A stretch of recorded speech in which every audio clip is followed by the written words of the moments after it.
She took out a $500, 900% interest payday loan. You borrow $1,000 for this one, you pay back a total of $4,413. Why did you take this out? Be real. I bought a PlayStation 5. Really wanted one. So Nothing like collections for PS5s. This is at a 792% interest rate. You borrowed $500. yes, yeah. What's your total you're paying back by the end? $2,000. $4,000 for $500. They started garnishing your wages from this loan? Yes. You gave them access to your account? Yeah. This isn't a government. They can't just garnish unless you give access.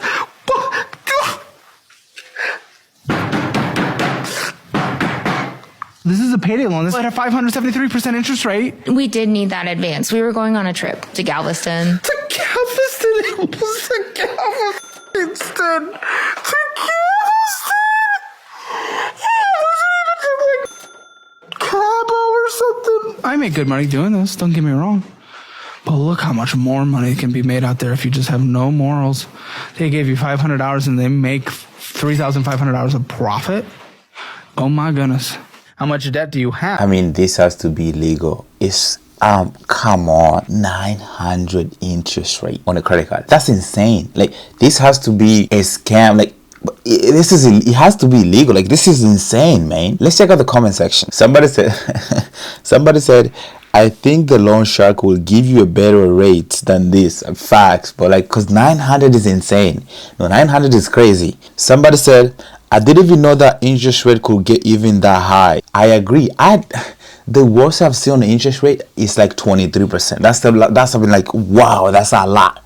23%. 900, bro, close to 1,000 interest rate. Somebody said, how is that amount of interest even legal? I mean, this isn't, you have to be trying to scam someone. Like, it has to be, you have to, oh Lord, this is insane, man. This is crazy. With my credit card, I maxed that out to 4,000. What do you mean you max it out? Max it out or maxed it out? So my max, I got confused with the credit debt and the credit limit. So my parents got me a credit card and I ended up getting a max credit limit of $8,000. So I could spend up to $8,000. That's what that means, right? So I would use it and I would take my boyfriend, we would just started dating, we would go out. It's $12,500. On it now? Yeah. Well, when I looked continue. at it last, yeah. Continue. Me and my boyfriend, me and my friends, we would go out and I'm like, oh, I'll pay for everybody. I got it. I'll spend the money. Don't worry about it. It's just a credit card. So I would pay and pay and pay and pay. And then I called my mom one day and I wanted her to be proud of me. So it's just like, hey, I've got $4,000 credit on my credit card. And she's like, credit limit or credit debt? I was like, what's debt? And she's like, oh, that's bad. I'm like, oh, really? Okay. So it's $4,000 debt then? She's like, that's bad. Why did you do that? I'm like, I thought that was good. And she's like, no, your credit limit at the time, it was 8,000. So I was like, okay, well, the credit limit's 8,000. That's good, right? And she's like, yes, but you were $4,000 in debt. So I started paying it off maybe like for a month. And then my mom and dad, they were like, when was this? Last year. Okay, and then what? And then they were like, screw it. You're not going to pay this off in time. Give it to me. So my parents took it and they're still currently paying it off right now. You didn't pay this $1,000? You mean the 4,000? No, the $1,000 that went to this card this last month was from them? They've been paying it off from 4,000 to.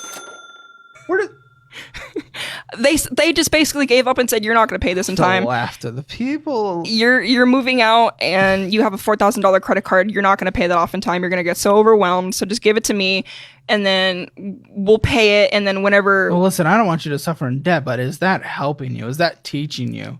I don't think so. I think they're done. You get it to zero, and over the next couple of years, maybe even when you start making more money and your lifestyle inflate yourself, you just bring it right up to the 12,500. That sounds like some forms of enablement to me. Completely agree with him. How is this? Oh my gosh. I know they don't teach financial literacy in schools,